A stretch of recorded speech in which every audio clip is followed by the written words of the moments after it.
Welcome to Politics Done Right. I am your host, Egberto Willies. This is a progressive program that will take the mystery out of politics. This is the program that will encourage you to make sure government becomes we the people. Whether you are liberal, progressive, conservative, or otherwise, you get to air your point of view. We are an independent media outlet that, unlike mainstream media beholden to corporations, we only owe allegiance to you. Remember, you can also send me a tweet at EGBERTOWILLIES. That is at Egberto Willies. Let us engage. It is Politics Done Right. Welcome to Politics Done Right on KPFT 90.1 FM Houston, Houston's community station.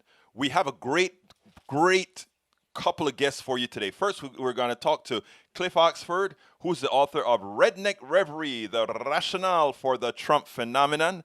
And secondly, we're going to talk to Jere Locke, Texas Drought Project. These are two good interviews. Lock it in. Let's get busy. We have a special guest, especially in a day when we're losing Brother Trump and we are gaining Brother Biden. We have joining us today is Cliff Oxford, here to discuss his third book, Redneck Reverie, the Rationale for the Trump Phenomenon, which combines data-driven insights and real-life experiences to explain Donald Trump's election to the White House and the intersection with rural cultures across America. Having lived his life among both country folks and the elite, Cliff has the exact insights needed to not only help explain how we got here, but to provide guidance on the road moving forward. And let me tell you something, brother. Welcome aboard Politics Done Right. Thank you so much for having us. You did a very good summary of my life. I'm going to work some of that into my bio. Well, you know something. Let me tell you something. I want solutions. I'm one of those left-wing progressive guys that believe in the things that I believe in, but want to go over there to red country and hug my brothers and sisters and say, hey, we can get this stuff done. And I'm trying to find folks like you and others who have the same thoughts that say, hey, this is what's really going on in red America. So before I get into your book, I'm going to ask you a simple question. What the hell is happening in red America? Well, by the way, if the city folks and country folks ever get together, we call it from the holler to the urban areas, that's going to really change the country. There's a lot of similarities between the urban areas and the rural areas if you can get past the emotional stuff. But what is happening is, if you read the book, the coup, what happened on January the 5th or 6th, where they took over the Capitol, if you read the book, you start to understand, hey, it was wrong, it was a siege. But you can't say after reading this book, you don't understand, because these are people that were have been disenfranchised, and it was by an economic coup in 1982. That started in 1982 with the air flight controllers. It went on to NAFTA, and you basically say to these people, we can't afford to pay you $20 an hour. You're going to work for $8 an hour, and you're going to buy your daily products you need from the dollar store, and your children are going to get on opioids. So I would ask the people, if someone came and gave you that deal, would you want some, some payback, if for lack of a better word? Now that's what's going on in rural America. That's the people going to the Capitol is a remnant of that. They're not the center of that. They're not. I tell people, hey, the rednecks didn't show up in the Capitol because it's a work day. They had to work during the middle of the week. But the whole what's happening in rural America is that you took these people that were apolitical. They were very vulnerable. They worked at one job. And when you took their job, You got to understand this. If you take my job in Atlanta, I can go find another job. I'm mobile. I can go. I'll move anywhere. This is not the deal that Franklin Delano Roosevelt cut with these people. He said, if you vote Democratic, we'll keep you a job. And you've got to admit that contract was broken. I admit that 100%. And let me first, so that you can see where I'm coming from, give you a phrase that I use on my show all of the times, and it goes as follows: when we unite the ghettos, the barrios, and Appalachia, we would have taken over the plutocracy. Yes. Do you follow that? I totally agree with that. And that's the next great leader of America, the next Abraham Lincoln, the next Roosevelt will do that. We'll be able to do that. And that's when you'll have the great America again. Now, it's interesting. I didn't read your entire book. I went on to Amazon and started going through some chapters. And then I saw the chapter that said the coup. And then I turned around and I said, wait a minute, but this book was written before January 6th. Then I went ahead and read stuff, and I read that you brought up Patco, the Patco strike and all of that. And ironically, that you started with the Patco strike was interesting to me, given that that power play was made by a Republican, a conservative president that effected that thing that says, okay, we're breaking the unions. We're going to break those things which ensured that you had a certain amount of payments. I bring that up for one reason, because we have made a lot of what's going on in rural America an economic issue. By the way, I go against many of the progressive intelligentsia into really believing it is an economic issue. But I think other factors played in that the puppeteers used on rural America that they all fell for. We call the election the big lie. I call the totality of what the right does to rural America the huge lie. I want you to expand on that, if you will, and then I'll tell you exactly what I mean if you don't expand it as I think you would. Oh yeah, I wrote in the book. And by the way, this book was not a pro-Trump book or an anti-Trump book. I know. I do know that. So yeah, Ronald Reagan, and to really understand who backed Ronald Reagan understands what he did. Don't look at Ronald Reagan's rhetoric. You have to look at what he did, and he started the economic coup, and he tested the waters. If America would have pushed back and the unions would have pushed back, they would have never came forward with NAFTA. So you can say it was started by Reagan and it was finished off by Clinton, a Democratic president, signing NAFTA. And by the way, I'm a business guy. I love global trade. You just don't sign global trade agreements with no environmental standards and say, guess what, rural America? You're now going to compete with a Chinese worker living in a cardboard box. That's who you're going to compete with tomorrow. And that's what Clinton did when he signed that. So it's been, and it was all because of wages were getting too high for the stock market to make a lot of money. They had to take wages down, and they basically said, that guy in rural America, we can't afford to pay you $20 an hour. But I don't want that guy in rural America, that guy in urban America, that guy in exurb America. I think it's the Americans in general, working class Americans. And when I say working class American, I'm not talking figuratively the working class America everybody think about, which is white America in, let's say, in Appalachia, white America in the Midwest or anything. I'm talking about all working people got screwed by the establishment not being just the Republican establishment, but the Democratic establishment as well. And you pointed it out very well when you stated that Donald Trump tested the waters and Clinton signed NAFTA. That is a perfect instantiation of the establishment. My concern is, and explain to me why.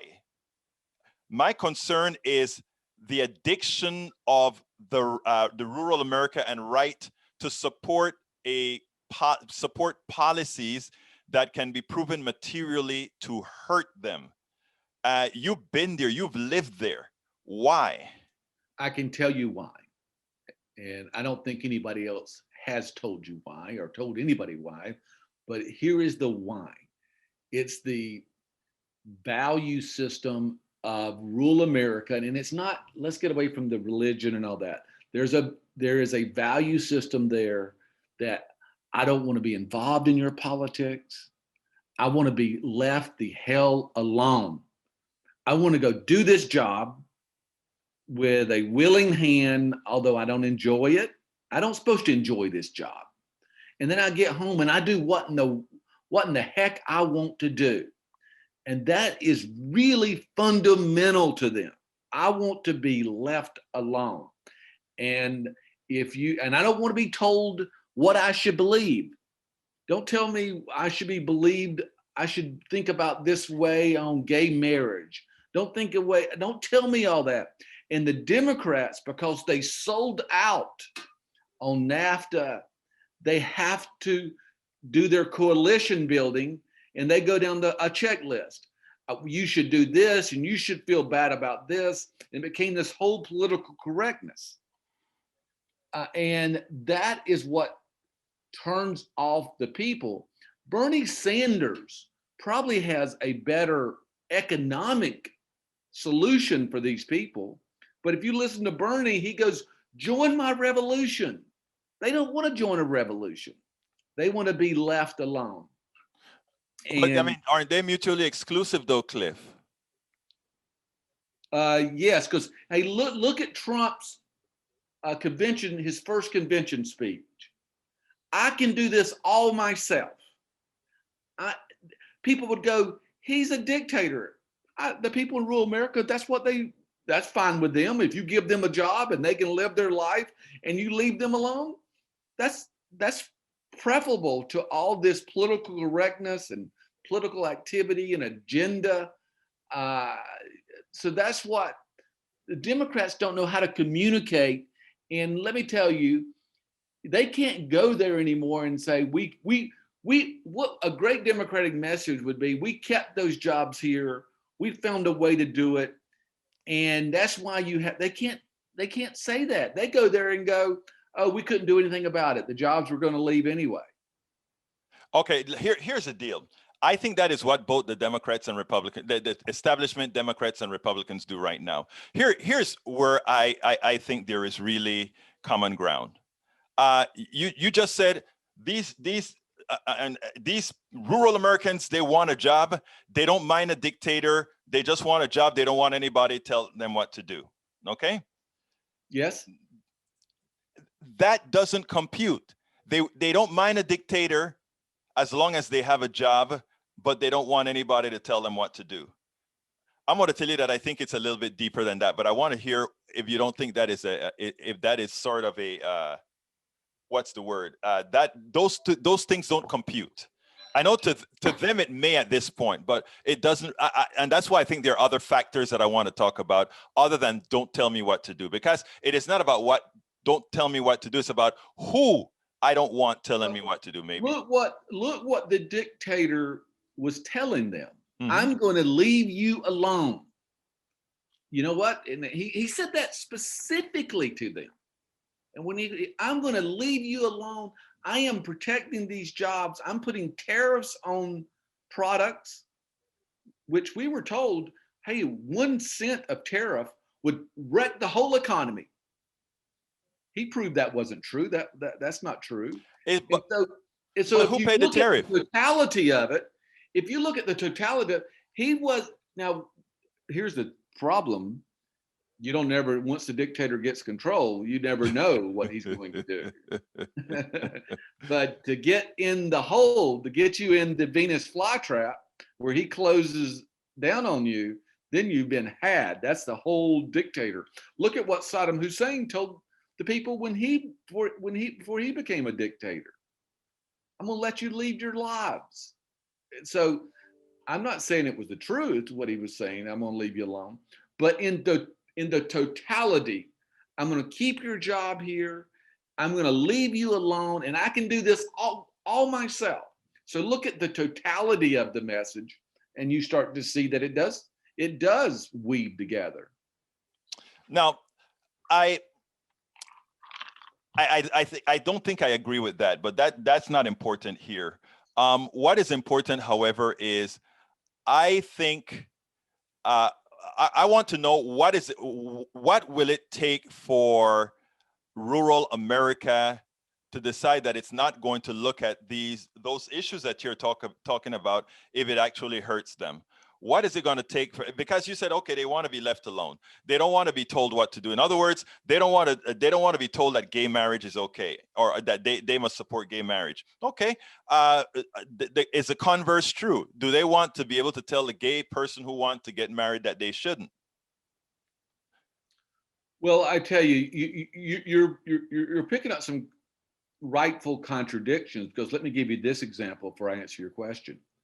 I will see my high school classmates, most of them still live right there. 95% of them still live right there. Yeah. They will go on Facebook and rant and rave about Obamacare. They will rant and say, this is awful. But when they get sick, they're the first ones on it. Right. You would think in the hospital, you would say, this is kind of great care I'm getting here for free. Shoot, I should advocate for this. But that's not the analysis they do. So let me stop you right there, because that is where somebody like you should come in, right? Because better than anybody else, somebody who writes a book called A Redneck Reverie, the Rationale for the Trump Phenomenon, you are the one who, because to put it, I don't want to sound elitist, but to put it bluntly, what happened is these people don't really have good critical thinking skills to move forward in life. In other words, they have, and I'm telling you this, I would never say this to rural America ever. You're right. But I'm telling you this. There's not a lot of critical thinking skills there, but you know who has good critical thinking skills? You do. Well, if you're, thank you. But I'm not done. I'm not done. You have good critical thinking skills. You are the perfect conduit, having lived it, and to be able and would be respected in an area like that. But what I've found, and you explain it to me better if you can, please, is that people like you in general go into these rural areas and monopolize on their ignorance and use it for a better good. And I can give you a list of senators, a list of Congress people who know that Medicare for all is better for rural America. It's better for the opioid epidemic. It's better for all these issues. I can prove that mathematically it'll cost them less. But they won't believe me. They would believe you. Well, first of all, if you read the book, I have a solutions chapter in the book. I hadn't read that chapter. Please read the solutions chapter, because I said in the solutions, this is not about tax cut. This is not about tax incentives. The only way you're going to turn this whole culture that we have lost around is direct government payments. I don't care if you got to go in there and give full employment to them. You said that in the end of the book. Yes, I did. We have that is actually there's a direct payments. We have that as a progressive policy. I've got it in the book. Yes. Now, and this goes to some of my conservative friends say, well, we'll give them some tax incentives. My governor here in the state of Georgia, let's set up some. I said, there's nothing to incent right now. There's no. Right. You got to go in with direct payments, give them a full employment, and turn this thing around, because it's a far worse. And please read the chapter on the opioids. It's far worse than inner city of America has ever seen. I want to stop you right there, because that is true what you're just saying. But here's an issue. Unfortunately, because of the way the crack epidemic in urban areas were covered and how the opioid epidemic is covered differently, one is treated as a medical issue, one is treated as a law enforcement issue. I think, believe it or not, that is consequential in how it has grown over in rural America. Your thoughts? You're saying it was a law enforcement over a medical issue? No, I'm saying in urban America, it was considered a law enforcement issue. In rural America, it's considered a medical issue. And given that the places that get money is law enforcement under our current type government, whereas medical stuff is not treated as well, it actually hurts the rural areas that much more. I agree with you on that. And, there is probably a tinge of racism in that ultimate outcome. But we did see the law enforcement was a total failure. They got a great excuse. They can say, look, we tried law enforcement and it was a tremendous failure. So now we got to try rehabilitation. The first instance, many of the lives were Black. In the second instance, many of the lives are white. So right. It's convenient, but it's probably true. Instead of an inconvenient truth, it's probably a convenient truth. So that is where I see with that. What was your other question? No, I think that actually answers both. You agreed with that medical, we don't put a lot into medical care, and you also talked about the racial issue. So that completes it. Yeah, I wrote in the book that, white liberals tend to underestimate their own racism and overestimate the racism in everybody else. If you look at, and I write that there, and I write in the book, in these policies, there's a thread of racism. Look, there is, but it's not as high as give me a job and leave me alone. It's interesting that you spoke about the white liberal or white progressive. I go to a lot of white progressive conferences, and I go to a few conservative. And while white conservatives go out of their way to try to make me comfortable, to prove to me that they're not racist, the white progressives don't give a damn, and they have their own cliques, and sometimes I'm the forgotten man in certain areas. So that is something that I've spoken about, written about at Daily Kos a whole lot, about people are people. I found good conservatives, bad conservatives, good progressives, right. Bad progressives. I imagine I'm talking to a good conservative right now. I'm an engineer by training, and I only believe in numbers, and I also understand humanity. I think we need to separate progressive values from the progressives who create them. A lot of the progressives who create them couldn't live to the standards of what progressivism really is. You follow? Yeah, I agree with that. Sure. But what I think are these values, however, under the right context, with the right messenger, I think would get to the rural America and make a better country. And I tell you what, you actually stated it yourself in talking about direct payments, what we call basic income. If we started that and we built on that so that these people could see that a lot of how they were indoctrinated, government don't work, government is the problem, where they can actually see that, no, government is a solution, because if you believe our society, we, the people of the United States, in order to form a better union, that is government. And I think if we started preaching and teaching that, and also making sure that government works and having a messenger who can do it, vis-a-vis Cliff Oxford and others, I think we would be able to solve some problems. Yeah, that's a much better message than showing up and saying, all the political correctness and how awful you are, which the Democrats basically lectures and chastises and tells them how bad they are. I think if you want to do this, and this is going to be a brave candidate running for president, you want those rural voters to change, show up with your checkbook and say, you know what, we're going to give you full employment. We're going to bring your jobs back here, even if we have to pay for it. And I put an idea in the book. Many of the jobs there are paying, let's say, $9 to $10 an hour.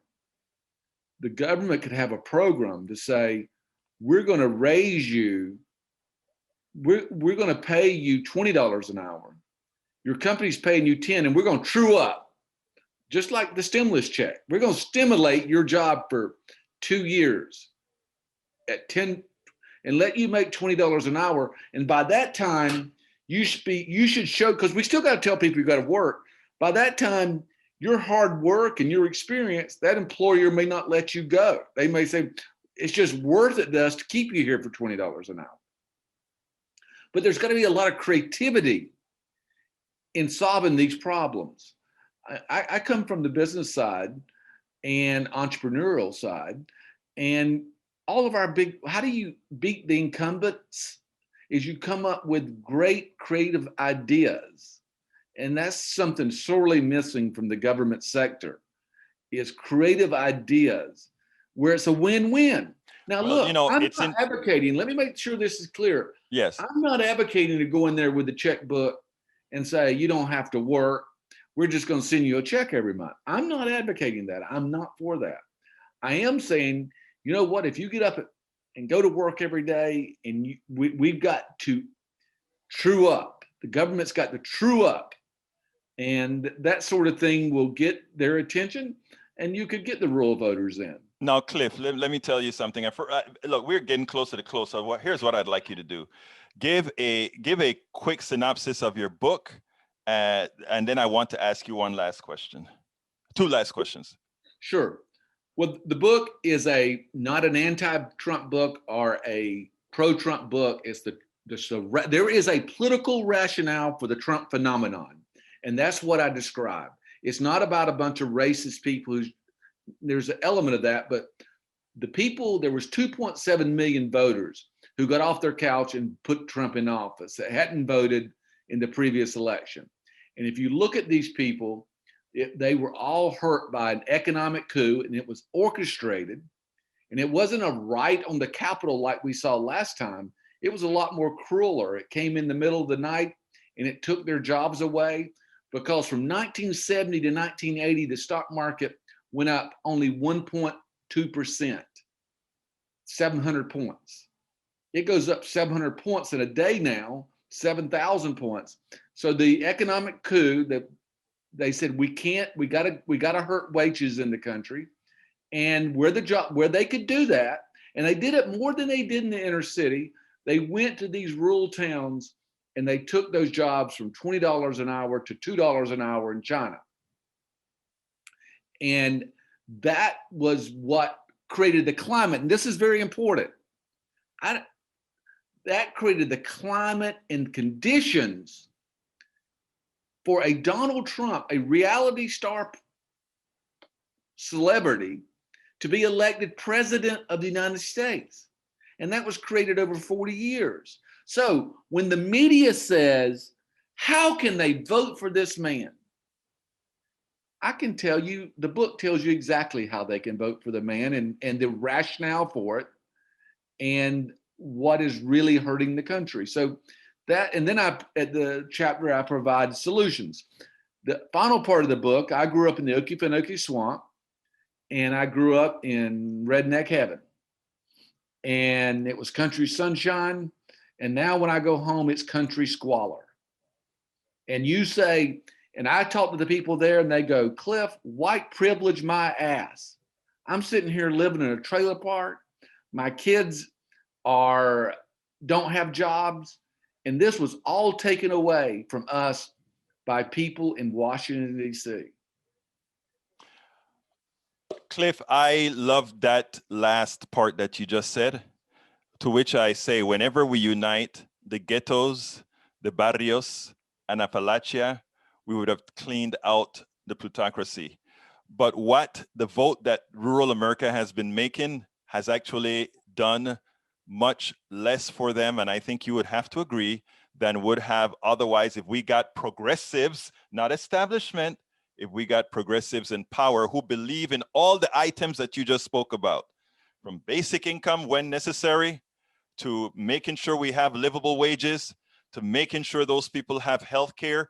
All those particular issues pushed specifically by progressives are what we are actually looking at. And the only kind of spokesperson that can help that kind of unity is when we get guys like you out there who actually understand those people in that region to actually join the fold. So thank you very much for that.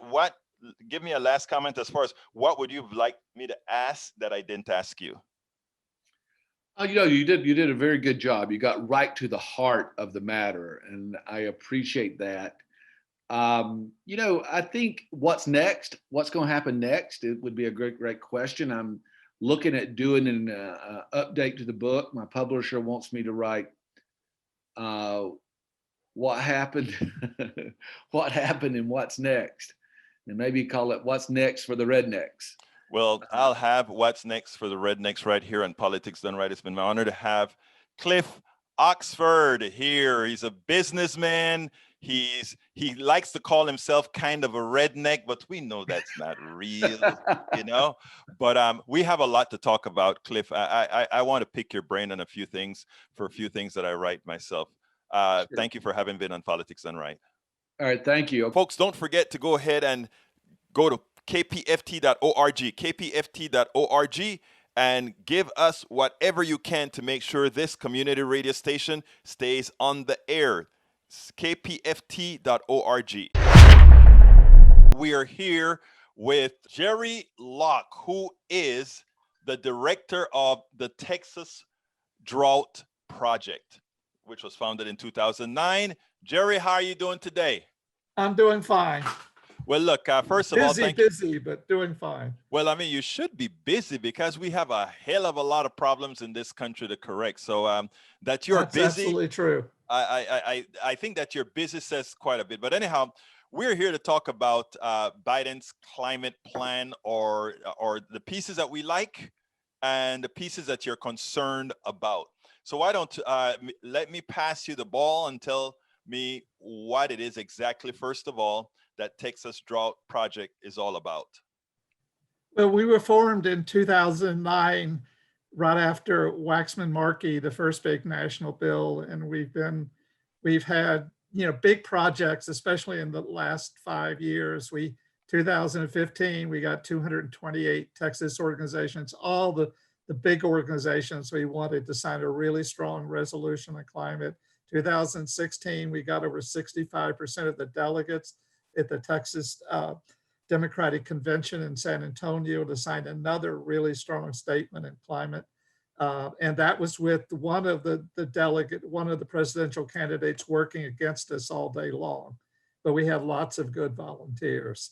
And then we had successes in 2017, 2018, but the last 2 years have been given almost entirely to trying to figure out a good, to support the Green New Deal and get a really good climate bill, because our calculations, and these are scientific calculations, are that at best we have 4 more years, and that's 4 more years globally to cut, or at least in the big emitters globally, to cut emissions, or we will face the worst of climate change. Okay, when you say things like that, 4 more years, and I'm going to play a sort of devil's advocate. I'm 100% behind the Green New Deal. But when you put a number out, like in 4 more years, something is going to happen, what is it that people are going to see in 4 more years, in your opinion? There's an organization, I don't want to go too far in this, but there's an organization called the IPCC, the Intergovernmental Panel on Climate Change.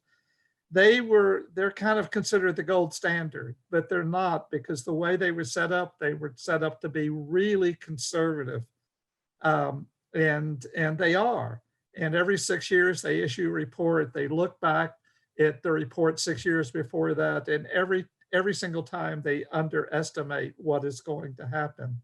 And one way that they are really conservative is that the scientists, really good scientists, thousands of them, write a scientific statement, and then that statement is edited line by line by politicians from the member country, 195 member countries. So what comes out is much more a political statement than a scientific statement. 2 years ago, they said we have 12 years left, again, to make significant cuts globally, or face the worst of climate change. And as soon as I saw that, I said, I bet you it's only 6 or less, because that's what happens in their reports. You know, they have a long track record of underestimating what's going to happen. So we looked at some others organizations. There was one, especially Christina Figueres, and people probably don't know her name, but she was real important. She was head of the UN climate negotiations. She was head of that from Copenhagen in 2009 through the Paris Accord. And she saw everything. And that was the 6 most vital years. And she saw everything. She heard everything. And she signed a letter 3.5 years ago with a bunch of other scientists, and saying we had very little time left. We've decided, I have granddaughters, I have sons, I know lots of other people. I can't eliminate hope, and she could be wrong. So what we're going with is a guy, Anderson at Harvard. He's professor emeritus.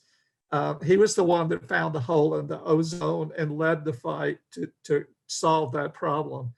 A year ago, he said we have 5 years, so that leaves 4 years left. So that's where it comes from. And the worst of climate change is not the fires and the hurricanes, which are horrible that we're witnessing, but it's when there isn't food on the table, there's ecological collapse. And that is already happening in the southern third of Africa. So I think what you're saying is that you get the temperature variations and the changes that causes the growth patterns around the world to change, which then create starvation, correct? Yeah. There'll be in Southern Africa, it's a combination of drought and but also that their crops just aren't coming in, and their livestock are dying. And they're kind of the canary in the coal mine in terms of climate. They're leading, and that was everyone always knew that Africa would lead, and Africa is leading in terms of the impact. Yeah, well, it's actually the real biggest continent in the planet, even though the maps don't quite show that. But let's go ahead and talk about I want to localize it to Texas, and then we'll expand it to what Biden is doing. Sure. What are you doing here in Texas with regards, or what's going on in Texas right now with regards to drought and climate change? Well, there's drought here and there. It isn't like the drought that hit us in 2010 and 2011. But it's significant. If you talk to farmers out in West Texas, it's really significant. And it's growing a little bit. That isn't so much the problem. The problem is that what's ahead in the near future if we don't do something. And right now, you can't be kind of Texas solutions or Austin solutions. Right. Or Houston solutions. It has to be a national bill. The problem is just too big for it to be done piecemeal. It has to be done with a national bill. Okay, now when you talk about going back to that 4-year mission, given that we know that Texas has been in almost a consistent drought. 2010 was horrendous. Right now, if I take a look at the lake levels on the Colorado River, I see some issues there and other places. If we look at the Colorado River in Colorado, it's even worse. We have a constant decline in the lake levels, which means we have low snowpacks, all that kind of stuff. 4 years, are you saying that all these particular issues will get worse, correct? Well, no, I'm not saying that. I'm saying that in 4 years, it will be too late. And regardless of what we do, it won't work. Well, there's geoengineering that could solve the problem, but it also can create a bigger problem than what we're witnessing. No, I'm not saying that it will be that all the effects will be apparent in 4 years. I'm just saying we'll reach a point, what the scientists are saying, that it'll just be too late and we won't be able to do much about it. without resorting to geoengineering. And everything that I've read, that there's a possibility that could have the side effects as bad as climate change. And so we want to do it kind of the more traditional way. There's already too many emissions in the atmosphere already. So we're going to have to do two things at the same time. We're going to have to lower our emissions with things like renewables and other things. And then we're also going to have to figure out a way to take emissions out of the air. So it's new emissions. We need to stop new emissions and then take emissions out of the air. And you can do, Biden's plan actually has some of that. Farmers, they can grow different crops and they won't till in the same way. And their crops can be used to absorb emissions. And the same thing with forests. And I gather that I was just reading this morning, there's an initiative on forest also that might happen. So those two things can take care of the emissions in the air. And then we need to do a variety of different things, but maybe the primary one being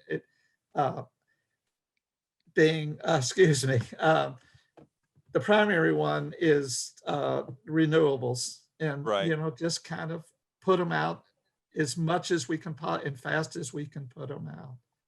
This is solvable, but Okay, the so let's window is we know it's closing. solvable. Now let's go ahead and equate this now to Biden's plan. What's good about Biden plans, and can Biden plan as it stands right now start the mitigation, or is it just too little, too late?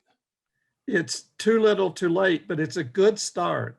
It's much, much better than anything he's been associated with in the past. And it has things, climate justice provisions that come from Green New Deal. They're kind of not filled out very much, but that they're there. It does a lot about transportation and electric cars and mass transit. It does a lot of things about a lot of things, but it's still too late. It doesn't do anything about fracking, except on federal I tell you lands. what, I think for the audience, what we probably should do here is, so that the audience sees that the work that you're doing is pretty damn complete. You have a website, a page that I'm going to post along with the blog post that goes with this. And let me read a few things. You said that the Biden plan includes important but limited elements of climate justice for communities that have been damaged by emission and pollution in the past, farmers changing their farming habits to sequester emissions, spending heavily on electric vehicles, mass transit, and energy efficient buildings, if electricity production being carbon free by 2030, and the hope that USA progress will encourage China, the European Union, Japan, South Korea, and others. Guys, you got to put Great Britain in there now because they're no longer a part of the European Union. Right. As a part of the answers. These are the largest emitters in the world right now. So if the Biden plan, as you see it, it's just a very small start. It's better than a small start, but it's still inadequate. Like I said, it's better than anything he's been associated with in the past. And they're real. Some of the things that you read are important, especially the last one. If the US can do something significant, since we're the biggest emitter per capita and historically, if the US can do something, then that will encourage other countries to do it. What happens is that countries hide behind each other. They blame the problem on the next country. And if we move, that will take away being able to blame it on us. Well, I think we, as Americans, we also have to be honest, right? We built our wealth on carbonizing the air. Absolutely. Which means countries that have not yet built their wealth, I think they justifiably can say, we want some sort of a compensation, not to do to the planet, to the atmosphere, what you've done to enrich yourself, right? Isn't that something that is fair? That's absolutely important. In Kyoto, which was 97, it was the yearly UN climate conference, they were starting to take that into account, and that they knew that there was there was a history that would have to be resolved, and poor countries would have to be compensated or helped in some way for the emissions that rich countries did, because poor countries have very little in terms of emissions, Africa especially, Right. but also India, even China and others. Their per capita emissions are just a fraction of what here. So yeah, something has to be done. And in Copenhagen in '09, they turned their back on what happened in Kyoto. And they really turned their back. And in Paris in 2015, they finished that off by saying that poor countries cannot, they made poor countries sign a document that said that they cannot sue rich countries for the damage done to them. It is And amazing. Let me stop you there, because it is amazing how the capitalist countries work. It is always about protecting something that you may have done to hurt somebody else in order to do something that is good. That is, I mean, we see it in medicine, in the pharmaceutical industry. We see it in all these different industries across the board, and that is almost a destined failure. But continue, please. no, that was basically it. They've turned their back on the poor countries. They were going to set up a fund. It was a small fund, not nearly enough, but at least they were going to do that. But they haven't funded that fund. And so they've really turned their backs on the countries of Asia, Latin America, and especially Africa. Right. I have That a is a shame. history in Africa. That is a I shame. was That is a utter shame. Before we go, I want to go ahead and say you also, at your excellent page on your website, cite that which the Biden plan does not cover appropriately. And what you say is, 1, it does not ban fracking. 2, methane leaked from frack wells is up to 80 times more potent than CO2, the gas we hear most about. It doesn't do anything about that. Dates for the ending of fossil fuel extraction and fuel use, which are early enough to avoid the worst of climate change. Sufficient investment in research infrastructure, frontline communities, and technology. More progressive versions of a Green New Deal to allocate up to 8 times the money of Biden's plan, which means it's very inadequate. Attention to the voices of the communities of color. And why that is so important is, right now, again, if you take a look at where most of the pollution occurs, where most of the CO2 is let out from factories, from refineries, it's generally in areas with people of color, which means you get more healthcare costs and all these other things, which right. further suppress their ability to build capital and to live a healthy life. And No, lastly, currently the plan simple lists statistics and says it will stand up to fossil fuel companies without giving any real direction. all of that's absolutely true. The most important, all of that's really important. Another thing that is really important also is that Kerry and Biden both have a history of using market mechanisms, which are a way for corporations to say, I'll do something someplace else in India or China or Indonesia, but I don't want to cut emissions in our factories in this country. Right. And it's called market mechanisms or cap and trade, and it's just full of corruption always. And it won't work. It's never worked. It won't work. But it's like they can say, well, we did this. Well, and then it's when the it same thing plays with out, our economic system, Jerry. It's always about something. It's always capital over everything else. that's absolutely true. And if you put capital over everything else, you lose the human part about it. And unfortunately, those with capital can go ahead and live in a sterilized environment where they can control the atmosphere, but everybody else lives within the mess that they create. No, that's absolutely true. And it's a horror. I started to say that I have a history in Africa from being in Peace Corps, but I also have joined groups in Africa over the years. And so I'm not active in that sense, but I really track what's going on there. Right. Because it's the canary in the coal mine, and it's Let- already let- happening. I think it's great that you have this project. It's called Texas Drought Project, of course. But one of the contentions that I have is we tend, as those that are progressive, tend to lean hard on the politicians. We lean hard on Biden. We lean hard on these things. Don't you think we need to start doing more in the community proper so that we can build a bigger base of people who understand this stuff and really pressure the politician? Do you think maybe that we need to put a bit more effort there? And that's a question I can't quite answer. You should know that better than I can. No, we're trying to do that in our modest way. We're doing lots of outreach to people of color. It's late in the day, but we've been trying for a number of years to do that.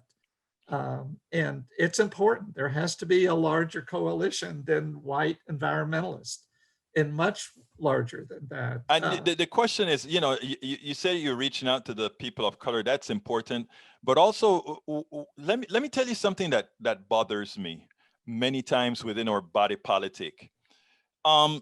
There is a mass of people. Let's look at the people who think the green.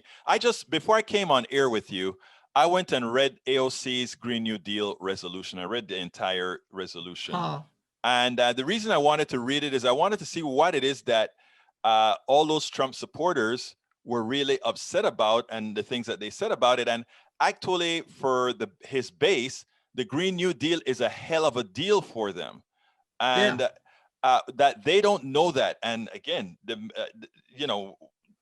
that to me, that is a big mass of people that we should also target.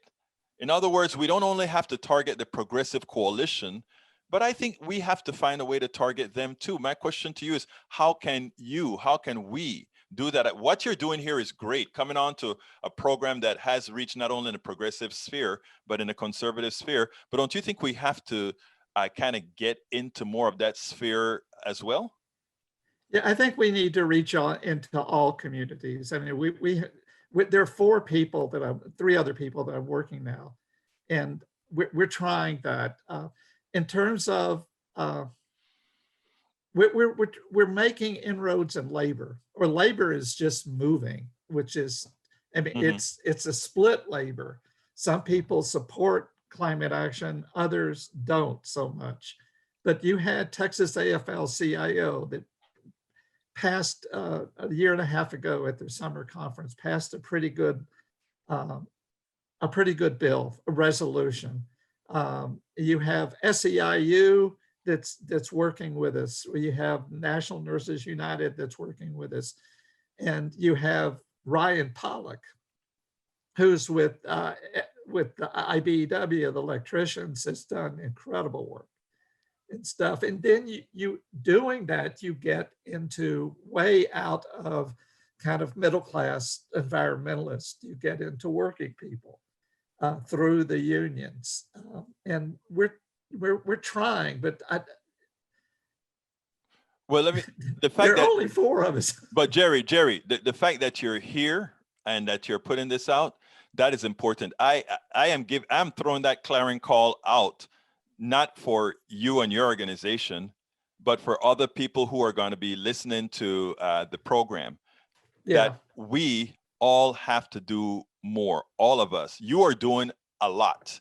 You're out there. Your organization, from everything that I hear here in town, and I'm in Houston, you're in Austin. Everything that I hear, you're a very hard working organization. We need a lot more to do a hell of a lot of that kind of work, mostly educating the people throughout the country. And not only progressives per se, not only union people per se, but this, when that tsunami comes, it doesn't only affect progressives, it affects everybody. Yeah. Now, that's true. What I want to do is encourage people to go to our website, and there's a way to sign up, or my phone number is there. The phone number of the other organizers is there. Lauren does Houston. Tenny, she's with Our Revolution, but she's working with us half-time. And there's plenty of work to be done. Biden's climate bill will almost surely come for a vote in the first 100 days of his administration. And we're kind of scared that it might come earlier than later. I'm a little bit reassured by information I got yesterday that it won't be right away. It'll be slowed down a bit. But there needs to be a gigantic mobilization happens in this state. That means one thing we're asking every group that we talk to and every person that we ask to, do you have a list that you could, call when the time comes? And everyone's saying yes.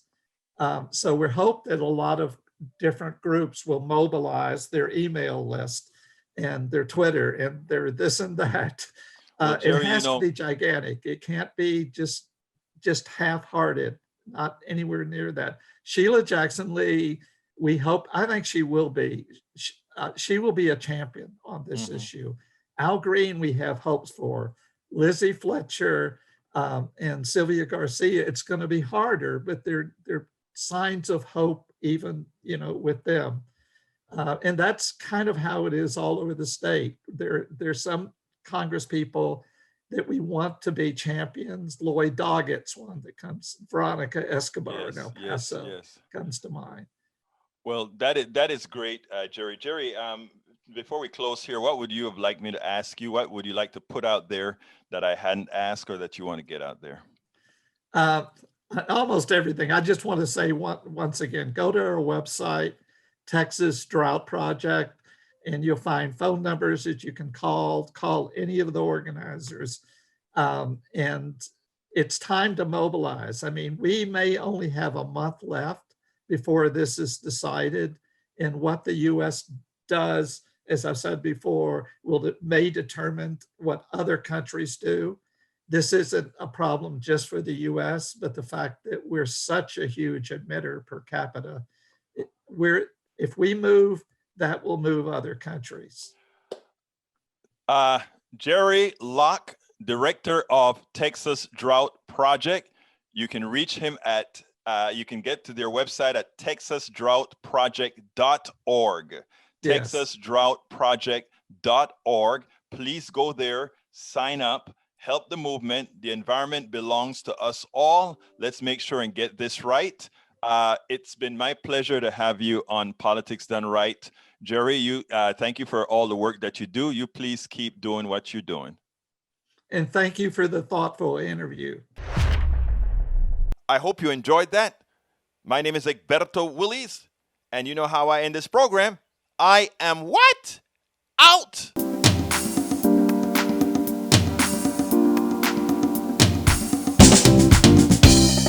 Welcome to Politics Done Right.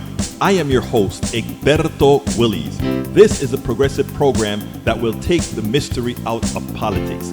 This is the program that will encourage you to make sure government becomes we the people.